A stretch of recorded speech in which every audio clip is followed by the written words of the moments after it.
Good afternoon, Learning Gate students. We're here for another adventure from the field. Today we are going to go super small, and we're going to do low tech and we're going to do high tech. So depending on what you've got, you can explore the microscopic world, or at least the world of the tiny plants and animals that are all around us. So let's see what we can get, see what we can find. So we're going to be, you got a couple options for tools. If you have a magnifying glass lying around, that will be sufficient, that will work. You can just get down really low to see what you can find. We'll start with this tool and then we'll go with the high-tech tool. So let's see what we can find. In order for the magnifying glass to work, you got to get really close to your subject. So let's see what we can find here. It's a little breezy out here, but I think we can find something pretty cool to look at. Let's start by looking at these flowers right over here. We got some yellow flowers, we got some white flowers. Let's check out these little white flowers. You can see they're pretty small, super small, but if you look, hey, maybe we can do this with a magnifying glass. Look right through the magnifying glass there. You could check those out. Very, very cool. Let's see. It might be hard to do through this magnifying glass. But take a look, see what you can find. That's one little thing we can check out. We can also look at different leaves. We have one leaf that you guys might recognize from school. That's from the sunshine mimosa plant. Here's the old flower. But remember, it's also known as a sensitive plant. Let's see what happens when we touch the leaves. See how they curl up? That's where they get their name, the sensitive plant. And the flower, let's see if we can get really close. Check it out with a magnifying glass. There you go. All right, so see what you can find. Now here's a type of coreopsis wildflower that I have in the backyard. You can see this one has what, 1, 2, 3, 5, 6, 7, 8 petals. Let's see how close the camera will get.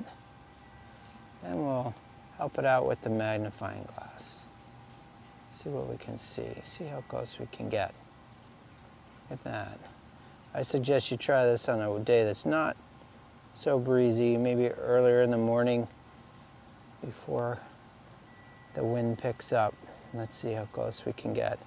Now we're trying this with a regular old magnifying glass, see what we can find. Then we're going to try looking at these things with a digital microscope. That's high tech. See how much closer we can get with that tool. Okay, let's see what else we can find. Now, just looking right here, you probably can't even see it. It's so small. But let's see. There he is. Let's see.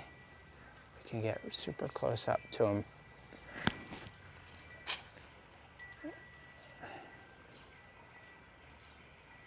It's so small, it's hard to get the camera to focus on it. Let's see. Aha, there we go. Check that out. Pretty cool. 1, 2, 3, 4, 5 red spikes on him. He's got yellow little dots on him. That's pretty neat. Never noticed that before. So again, with the help of a magnifying glass, you can see all sorts of details. Now that last side we looked at, that was the bottom of the spider. Let's look at the top of the spider. See if we can focus in on him. There you go, without the magnifying glass. Let's try it with the magnifying glass. Oh, he's not happy with us. He's running. He's running. There you go. There he is. He's kind of a light yellow color. Look at that. He's got the black dots on it, yellow body. That's really, really beautiful. We're going to leave him alone, let him spin his web anew. Here's a really interesting flower. This is from the coral bean plant, and this is in bloom. Look at these flowers. Really long, skinny. Let's see what we can get a look at with this flower. Pretty neat. Now let's try it with the magnifying glass. See if I can do this. Take a look. See if we can look inside. Look at that, the pollen's coming right out.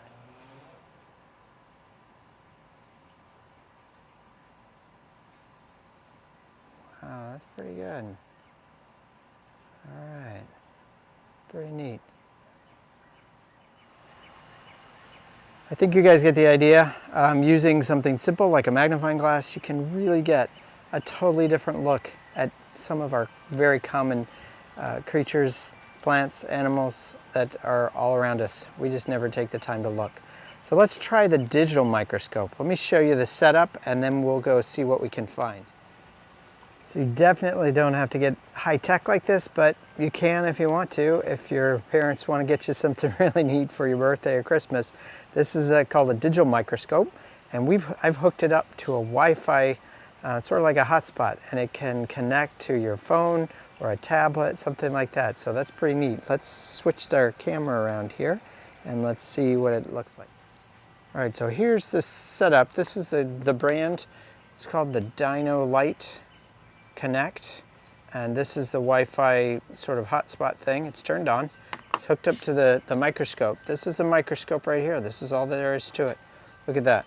Pretty simple. You focus it right here. It's got some lights on there, and it's very lightweight, pretty durable. We do have a little stand here, but I'm going to try to freehand it, see what I can do with the camera and with the microscope. You could, like I said, hook it up to a tablet wirelessly, as long as you've got this connector here or your phone.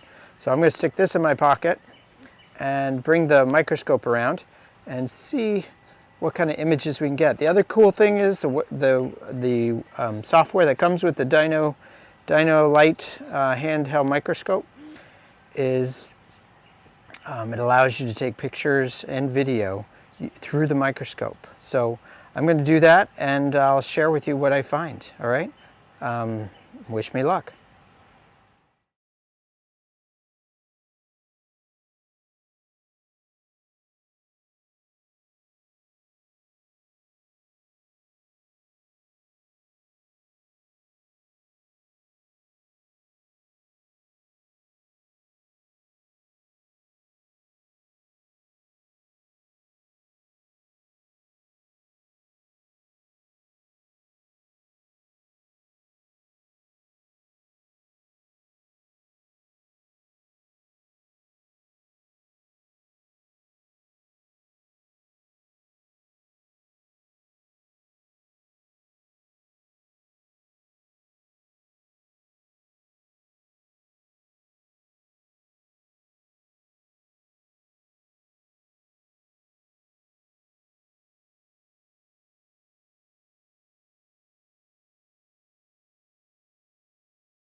I hope you guys enjoyed this latest adventure from the field. We explored the very small creatures and plants around us. And remember, it doesn't take much. All it takes, simple magnifying glass. That's all you need. Nothing more than that. And a curious mind and a sharp eye. So with that, I'll bid you farewell from the adventures from the field, and I hope to see you again out in the wild.